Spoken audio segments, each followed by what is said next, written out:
et j'ai lancé 2 études de marché. Je me suis appuyé sur les réseaux sociaux, sur Facebook, Instagram, Twitter et LinkedIn surtout. Et là, j'ai plus de 3000 freelances en fait qui ont répondu, plus de 200 DRH de grands groupes.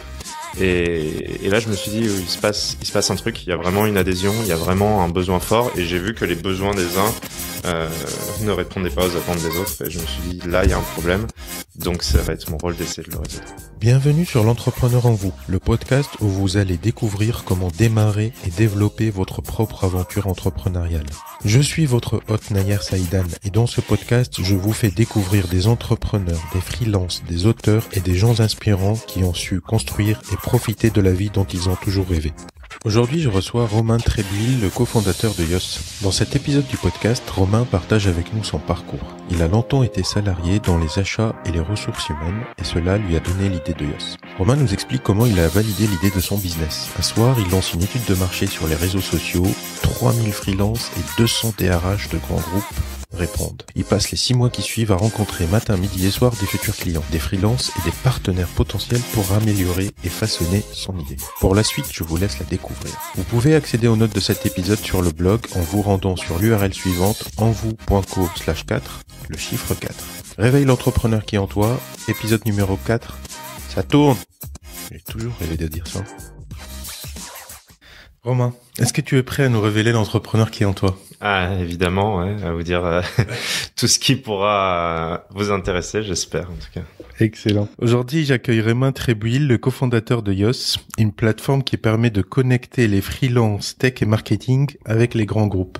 C'est ça. Romain, avant de parler de Yoss, j'aimerais qu'on remonte un peu le temps et qu'on s'intéresse un peu à ton parcours personnel et professionnel. Est-ce que tu te rappelles du tout premier projet ou business que tu as fait? Oui, complètement. Alors le tout premier que j'ai voulu lancer, je finissais mes études et j'étais en recherche de mon premier job. Mais comme la nature a horreur du vide et que j'adore entreprendre, j'ai commencé à travailler sur un projet qui était, alors c'était du coup il y a 8 ans, un petit peu sur le début de ce que l'on appelle aujourd'hui le crowdfunding. L'idée c'est qu'à ce moment-là on était à peu près dans la crise financière. Difficile de monter des boîtes, comment réinvestir différemment. L'entrepreneuriat était pas aussi dynamique qu'aujourd'hui, donc l'idée était de prendre de l'investissement privé pour investir dans des startups. Donc c'était assez innovant, mais un petit peu trop innovant à ce moment-là, je pense. Il y a après un time to market qui a respecté. Il y avait des choses qui n'étaient pas encore cadrées, pas encore légales. Donc voilà, donc ça a été en tout cas un beau projet.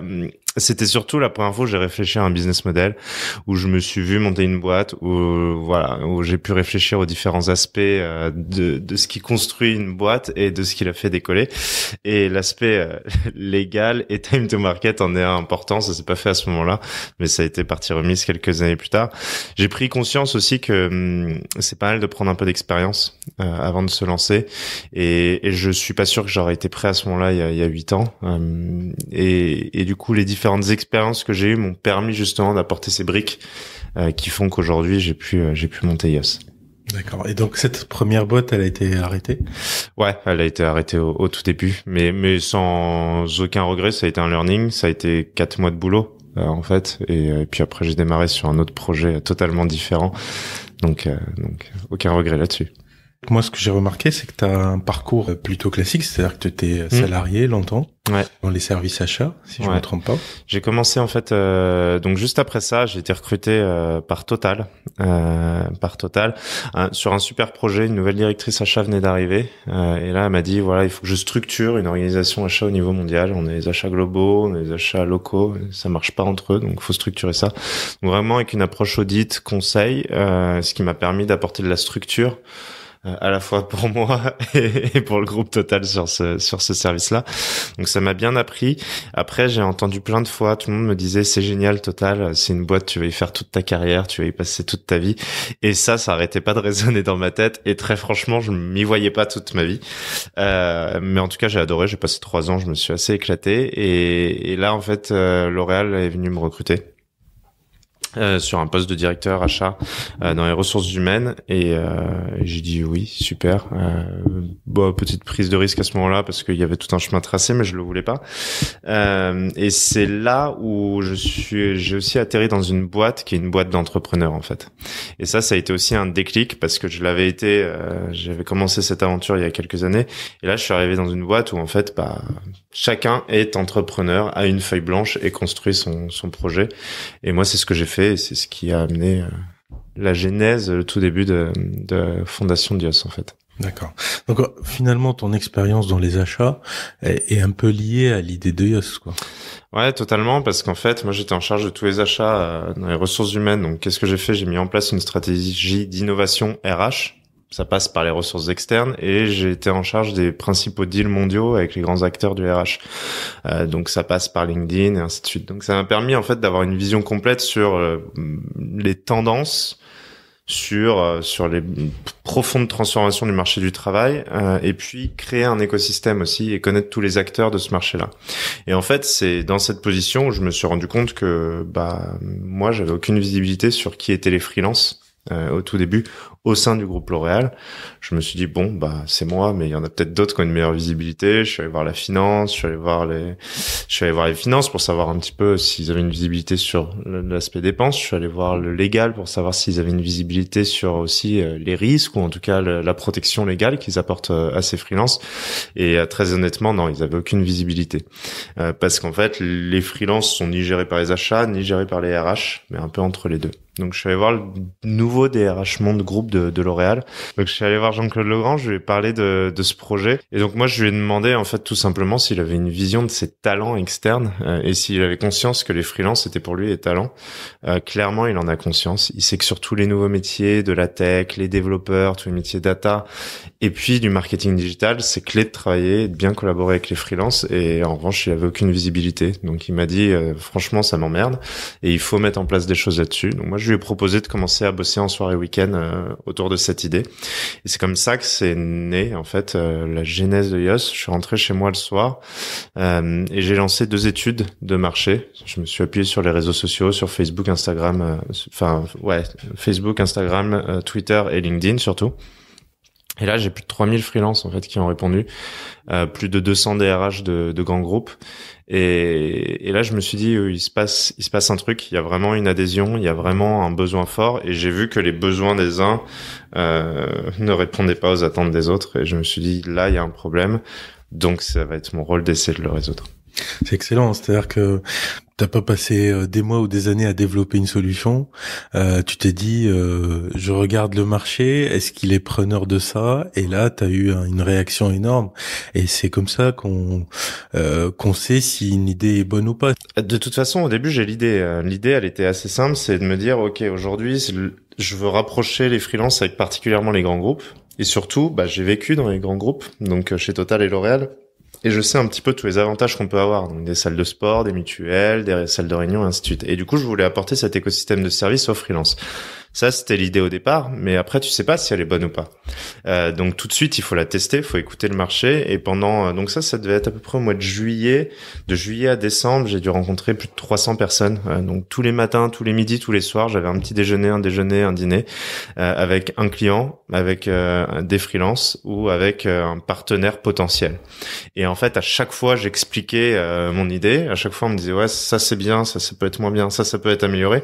Et en fait, tu te réveilles pas un matin avec une idée waouh, mais en tout cas un jour t'as l'idée et après faut la façonner, faut l'améliorer et pour ça il faut rencontrer, aller vers les gens, faut pas avoir peur d'en parler parce que après faut être avec des gens de confiance pour pas se faire doubler entre guillemets, mais je pense qu'il faut vraiment en parler, faut la confronter, faut voir si ça résonne et dans mon cas ça l'a été et ça a été assez fulgurant, assez rapide.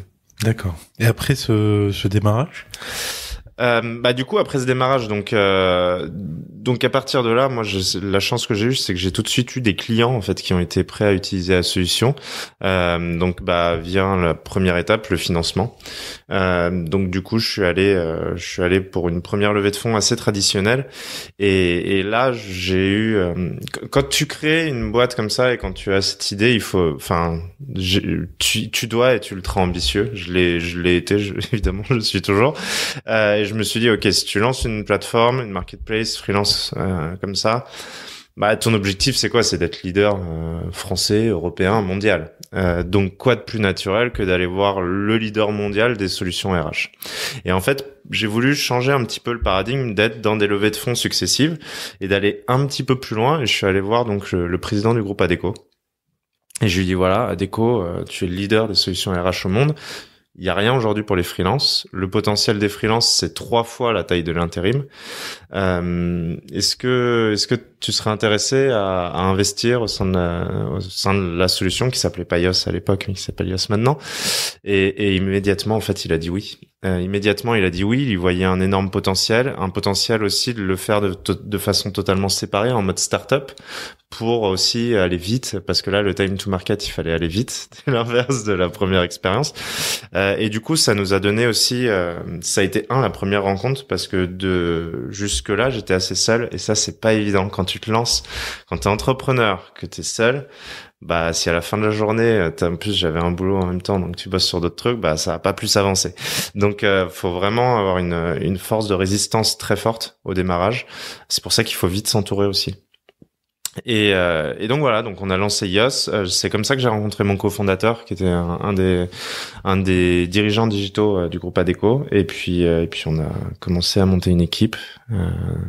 Donc voilà, et ça c'est quand tu recrutes les premières personnes aussi que tu vois qu'en fait toi tu crois très très fort au projet, t'en parles, et qu'en fait au bout de quelques mois tu vois que les personnes qui ont rejoint l'aventure en parlent avec le même enthousiasme que toi, et là tu te dis c'est génial, il se passe un truc, et c'est comme ça que ça va se propager, quoi. Par rapport à la concurrence, quel est ton élément différenciateur?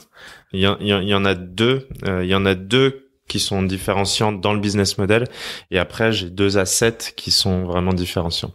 Les 2 éléments différenciants, c'est que moi j'ai l'expérience des grands groupes, et du coup on a construit une marketplace pour les grands groupes. Qu'est-ce que ça veut dire? Ça veut dire s'interfacer avec tous les outils que peuvent avoir les grands groupes. Ça veut dire apporter une sécurité en termes de plateforme, en termes de data, qui est propre aux grands groupes, et de bien connaître ces process-là. Et puis pour les freelances aussi, dans le recrutement des freelances, s'assurer qu'on a des freelances qui correspondent aux grands groupes. Parce que la vérité, c'est que le freelancing, on n'est pas du tout sur un marché mature aujourd'hui, mais c'est ce qui est passionnant. Ça veut dire que le cadre légal, ce marché, il est à construire. Donc c'est vraiment à nous de le faire. Il faut bâtir les contours. J'avais rencontré quelqu'un qui avait travaillé sur les textes de loi au Conseil constitutionnel de l'intérim il y a 40 ans. Et en fait, cette phrase m'a marqué. Il m'a dit, il y a 40 ans, l'intérim, c'était un Far West. Aujourd'hui, c'est totalement carré. Avec le freelancing, c'est le nouveau Far West. Donc, c'est une super opportunité. C'est à nous de le bâtir. Donc voilà, premier élément, c'est les grands groupes et les freelances. Et le deuxième élément, c'est d'apporter tout un écosystème de services, en fait, aux freelances, de les accompagner au quotidien. Donc, aujourd'hui, devenir freelance, c'est très simple, en fait. Ça prend 15 minutes en ligne. Et puis après, sous une semaine, on a ses statuts. C'est très simple, mais malgré tout, c'est une prise de risque, et c'est la genèse du mot entrepreneur, hein, c'est risk taker. Donc du coup, on accompagne ces gens à faire le grand saut. On les accompagne dans leurs statuts légaux. On les accompagne à rencontrer une communauté, à avoir tous les services dont ils pourraient avoir besoin, et évidemment avoir leur première mission. Ensuite, les 2 assets vraiment bien différenciants. Évidemment, c'est l'équipe, mais via le groupe Adecco, on a quand même une expertise légale, et aujourd'hui, c'est un marché qui n'est pas mature, et c'est ce qui apporte aussi un vrai vet sérieux vis-à-vis des grands groupes. Ça, c'est très important. Deuxième partenaire que l'on a, c'est le groupe Microsoft. Donc, depuis le début, en fait, le groupe Microsoft nous accompagne. Ils ont construit la plateforme avec nous. Ils sont dans nos équipes. J'ai 15 développeurs Microsoft sur toutes les technos Microsoft. Et ça apporte une sécurité énorme, parce que la plateforme pour une startup, elle est elle est vraiment costaud. On a fait des tests cyber security avec nos premiers clients, donc avec Accenture, avec Deloitte, avec L'Oréal. Et on n'a pas eu de faille en fait. Et ça, c'est un vrai élément fort parce que si demain on veut scaler, parce que c'est notre ambition, c'est pas juste de faire des missions par-ci par-là, c'est vraiment d'être la plateforme de référence pour les grands groupes.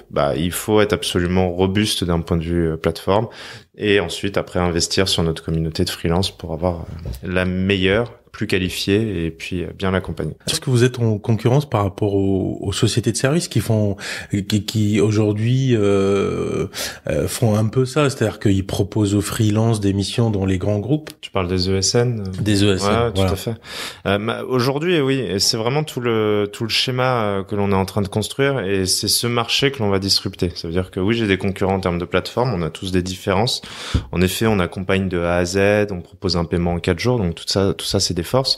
Mais le marché, il est là. Le marché, c'est toutes ces personnes qui sont dans des SS2I/ESN, qui n'ont pas vraiment de management finalement de ces sociétés-là, qui sont chez le client. Il y a une marge qui est importante prise par ces sociétés-là. Les consultants freelance souvent ne choisissent pas forcément leurs clients, ne choisissent pas forcément leur mission. Donc oui, c'est vraiment là où nous on veut apporter quelque chose en plus. Ça veut dire on a pas mal de cas. Hein. En moyenne, c'est 30% de rémunération en plus. C'est le choix de son propre client, c'est le choix de ses horaires ou en tout cas de ses périodes de congé. Donc voilà, c'est plus de liberté, mieux rémunéré, et c'est vraiment là où va le marché. Nos clients aussi le comprennent. Hein. Nos clients aussi savent très bien que je pense qu'il y a une différenciation entre ceux qui vont vraiment apporter un résultat et une innovation, gestion de projet. Mais en tout cas, si tu es développeur dans une ESN, je pense que le sens, en effet, c'est le rôle de Yoss, en tout cas, de disrupter ce marché-là. Romain, où est-ce que vous en êtes aujourd'hui avec Yoss? Donc nous, on a lancé la plateforme, elle est live depuis le mois de février cette année, donc c'est encore tout jeune. On est 25 dans l'aventure, dans les équipes Yoss aujourd'hui. Ça représente une communauté aussi de 5000 freelances qui nous ont rejoints sur ces métiers-là. D'accord. Et plus de 800 clients sur la plateforme. Donc on a dépassé les 2 millions de chiffres depuis notre lancement. Aujourd'hui, on est vraiment sur la phase de ce que j'appelle le product market fit. Ça veut dire que, je te disais, j'ai écouté tout le monde pendant des mois, on a construit un produit et maintenant on est en train d'adapter le produit vraiment au retour marché parce que là on fait maintenant du business, mais il faut tout le temps l'habituer et l'adapter. Donc là on est dans cette phase-là pour pouvoir ensuite accélérer vraiment notre croissance. Donc là on est dans cette phase de validation du marché juste avant la croissance et la validation est pas mal tombée en septembre, donc c'est plutôt positif. Quel est le meilleur canal marketing que vous utilisez pour faire croître Yoss? Pour faire croître Yoss, du coup en termes marketing, c'est sur la partie freelance. Nous en fait on a deux types de clients, c'est les freelances d'un côté, les clients de l'autre. Sur la partie freelance, c'est vraiment en plus une fierté, c'est que notre premier canal d'acquisition, c'est le referral, c'est le bouche à oreille. Et ça, c'est magique parce que ça permet, quand t'as 5000 freelances, si 5000 en parlent à 2 personnes, ça fait tout de suite 10 000 de plus et ainsi de suite et ainsi de suite.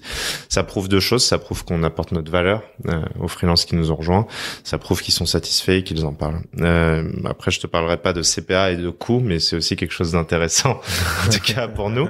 Mais pour récompenser, on a mis en place un incentive maintenant sur la plateforme et du coup un freelance peut envoyer un lien qui est trackable et derrière il peut avoir des incentives qui peuvent aller jusqu'à 5 000 € si un autre freelance qui l'a recommandé est placé. D'accord. Donc ça c'est notre premier canal. Deuxième canal c'est social media sur du targeting très précis pour aller chercher les freelances. Côté client, comme on adresse les grands groupes, c'est vraiment c'est du travail en profondeur avec les DRH. Donc c'est rencontrer les DRH, leur expliquer que finalement il n'y a pas CDI, CDD, freelance, il y a des talents.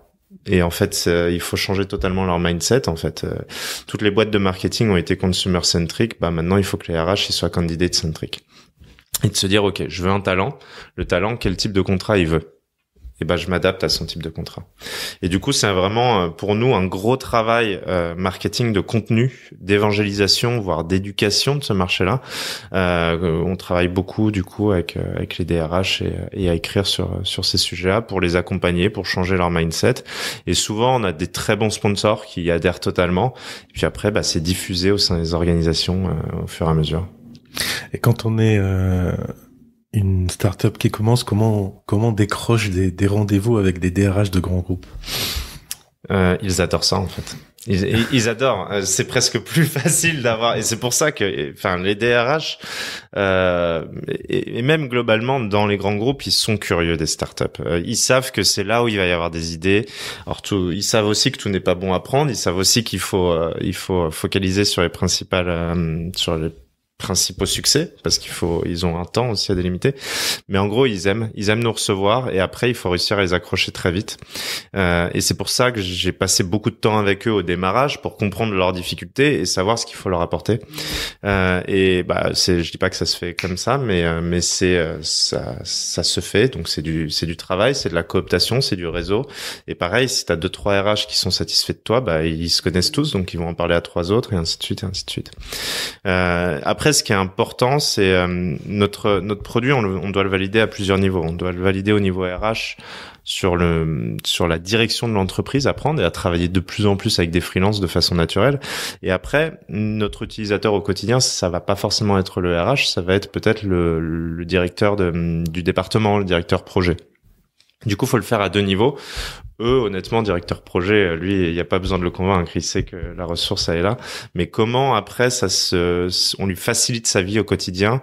Et après, moi, j'ai un enjeu, c'est que lui faire gagner du temps. Il faut, donc, en moyenne, en fait, en moyenne, c'est 3 jours. Un directeur de projet va sur la plateforme. On a un algorithme de search and match, qui inclut du machine learning et qui comprend, en fait, le pattern d'utilisation d'un métier, mais aussi d'une organisation, d'une société, puisque donc en gros, il publie une annonce. En fait, il publie un besoin. Il y a un moteur de recherche. Et là, en fait, automatiquement, notre moteur va lui recommander les profils les plus adéquats. Par rapport à son besoin, par rapport au rating aussi, les évaluations qu'auront eu les freelances, et par rapport à, du coup, en fait, on analyse ce que font les autres personnes de son organisation, de la boîte, quel type de profil ils ont aimé, parce qu'on se dit que ça va bien marcher, parce qu'en fait, notre algorithme, il est sur les hard skills, mais aussi sur les soft skills. Ce qui est très important, c'est le savoir-être. Et par exemple, je peux prendre un community manager qui va cartonner chez L'Oréal, qui va être très bon, et peut-être que chez Renault, ça va pas bien se passer. C'est pas la même industrie, ainsi de suite. Donc notre moteur prend tout ça en compte, et en fait, en quelques secondes, il peut les contacter, et après, il arrive dans un module de chat assez classique, et on peut gérer la contractualisation, le paiement 100% en ligne. Et c'est lui qui contacte les freelances ou les freelances peuvent le contacter? Alors aujourd'hui, on est le combien? On est le 2 octobre. Ouais. Aujourd'hui, c'est le client qui contacte le freelance.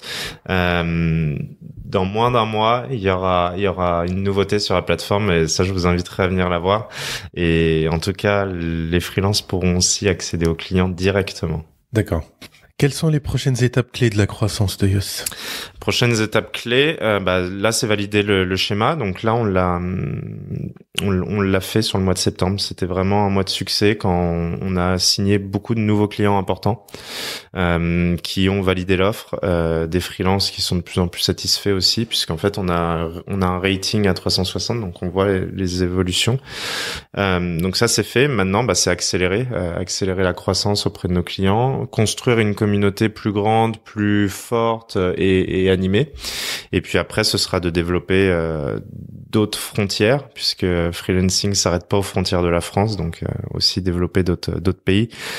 Le second, il sera lancé la semaine prochaine, ce sera les États-Unis. Et puis après, on regardera aussi différents pays européens, mais on veut déjà faire un succès en France avant de s'étendre dans d'autres pays européens, et on veut le faire un petit peu de la même façon qu'on l'a fait en fait à notre démarrage en France. On veut démarrer avec quelques clients pilotes qui vont nous accompagner, et autour d'eux comprendre leurs besoins, comprendre leurs problématiques qui peuvent être différentes d'un pays à l'autre, et puis construire la communauté qui va bien pour eux. Donc la première étape, c'est les États-Unis, enfin après la France. Ouais. Et donc là, vous ouvrez des bureaux là-bas? Ouais, on ouvre des bureaux là-bas entre Seattle et San Francisco avec une équipe dédiée pour les US puisqu'on est quand même sur deux marchés bien différents. Juste pour redonner deux, trois petits ingrédients, en France, il y a 1 million de freelances aujourd'hui. Il y a 14 statuts légaux. Aux États-Unis, il y a 65 millions de freelances. Il y a un seul statut légal.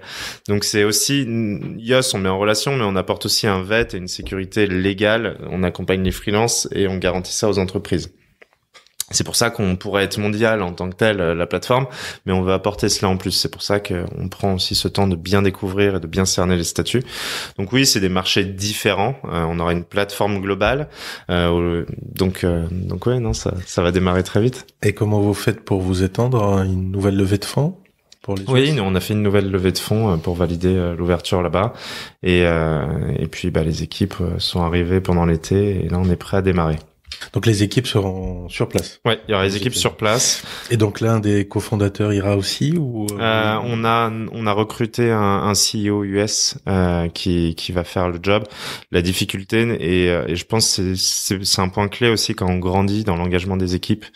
Il faut aussi comprendre que les équipes peuvent pas tout faire et qu'il faut aussi bien valider ces marchés avant de leur demander de travailler sur d'autres marchés. Donc on a fait le choix d'avoir des équipes séparés dans un premier temps parce que les marchés sont tellement énormes et assez différents. On n'a pas choisi d'ouvrir la Belgique ou l'Allemagne qui pourraient être plus proches de l'Europe et de la France, mais les États-Unis qui sont un marché bien différent.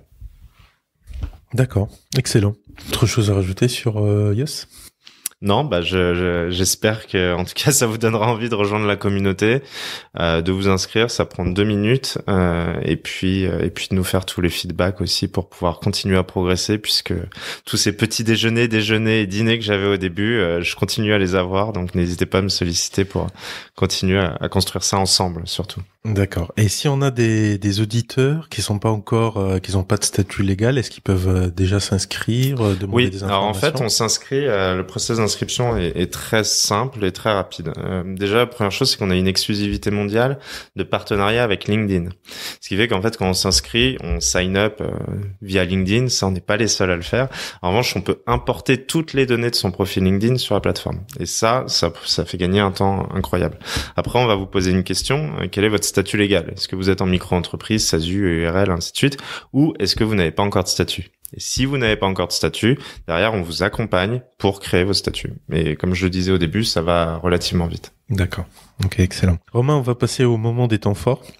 Ouais. Quel a été le pire moment de ton parcours d'entrepreneur et comment tu as fait pour rebondir? Alors en fait, globalement, des moments incroyables et des pires moments, on en a presque tous les jours parce que c'est vraiment les montagnes russes, c'est haut et bas tout le temps, donc il faut avoir le cœur bien accroché et il faut s'y tenir. Moi, j'ai eu un moment difficile qui est à mi-chemin entre perso et pro, puisqu'en fait, c'est du coup au moment où, en fait, je me suis blessé gravement. Au moment où j'ai lancé YOS, je suis assez sportif et en même temps, j'ai participé à une compétition de ski, ça s'est mal fini. Et j'ai été blessé assez gravement, ce qui fait que j'ai continué à monter les équipes, à développer YOS. Mais au moment des premières lignes de code qui ont été faites sur YOS, j'étais à la clinique, j'étais en train de me faire opérer et pendant 2 semaines, j'ai été totalement out. Et ça a été assez dur à vivre. Parce que t'as la sensation d'abandonner tes équipes. À un moment en plus charnière et puis t'as envie d'y être quoi, t'as envie d'être au milieu de l'action, donc ça a été dur psychologiquement à supporter et puis après ce que j'ai fait c'est que je suis revenu, on s'est remis au fur et à mesure et ce qui est génial c'est que c'est des moments où tu prends conscience aussi tu le sais que tu peux compter sur tes premières équipes, mais là tu le vois, tu vois que ça marche, tu vois que t'es pas indispensable, mais que t'as hâte de remettre ton grain de sel dedans. Donc c'était un moment assez dur psychologiquement à vivre, mais c'est derrière et ça a rendu plus fort. Ça a permis aussi de prendre du recul et de revenir avec une vision extérieure sur ce qui est fait et d'améliorer les choses. À contrario, quel a été ton plus beau moment? Le plus beau moment avec YOS, ça a été le lancement officiel. Quand même, c'est quand même incroyable parce qu'on a eu la chance de faire un beau lancement officiel. Ça veut dire que on avait créé la plateforme et on a eu trois moments forts. Le lancement de la marque, qui a été fait au plus grand salon européen du futur du RH à Unleash, à Amsterdam et Chartech. Ensuite, on a lancé à Station F la plateforme avec les clients.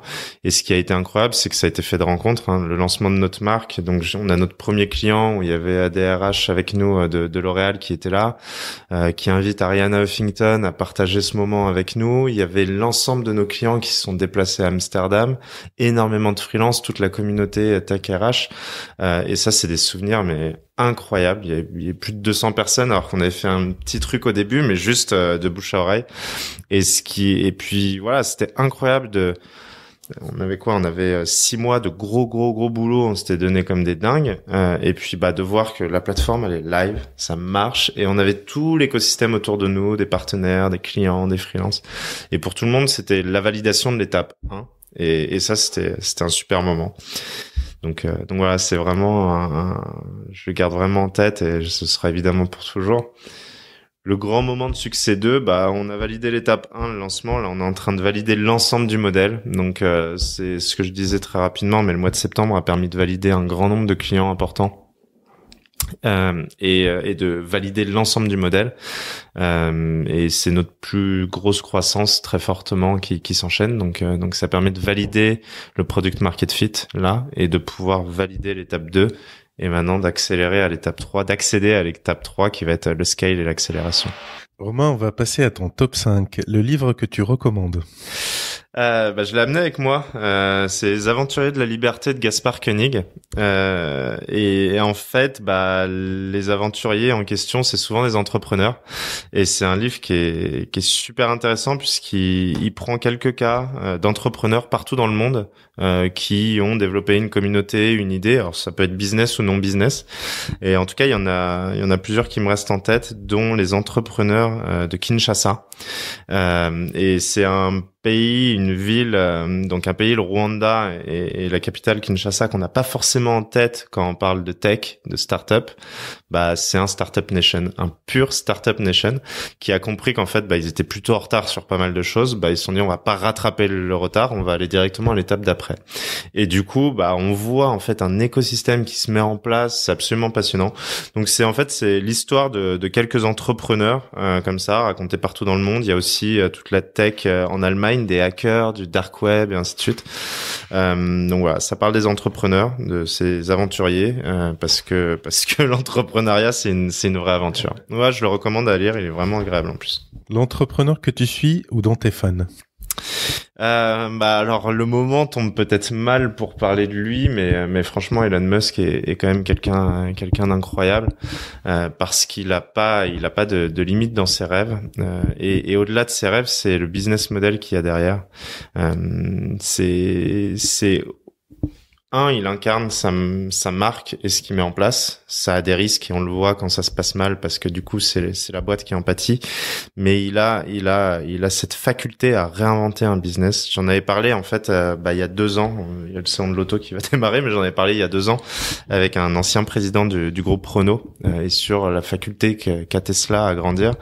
Et il m'a dit ce qui est incroyable, c'est une des plus vieilles industries au monde. Ça a plus de 100 ans. De repartir d'une page totalement blanche et de réinventer ce qu'est une voiture. Enfin, c'est juste incroyable d'imaginer. Moi, quand je vois mon père ou mon grand-père, de lui dire, t'as une voiture que tu vas brancher chez toi. C'est juste incroyable. Il change totalement. Il se met pas de barrière, pas de limite, et il arrive à avancer super vite. C'est pareil avec SpaceX. Enfin, c'est de se dire tout ce qui va être fusée en gros à l'ancienne non réutilisable, ils pourront pas tenir face à.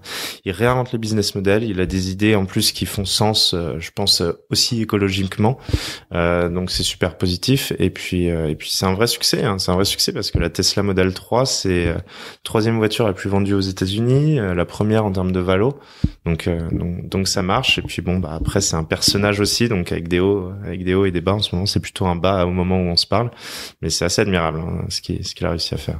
Ton outil en ligne préféré? Bah Yos, hein. Non mais Yos parce qu'en plus ouais, désolé hein, mais non mais parce que je m'en sers en plus très souvent pour mes propres équipes hein, donc On va dire le deuxième alors. Non, le deuxième c'est en tout cas celui sur lequel je vais le plus là en ce moment, c'est Airtable, qui est un outil de planification, gestion, marketing et management des équipes market.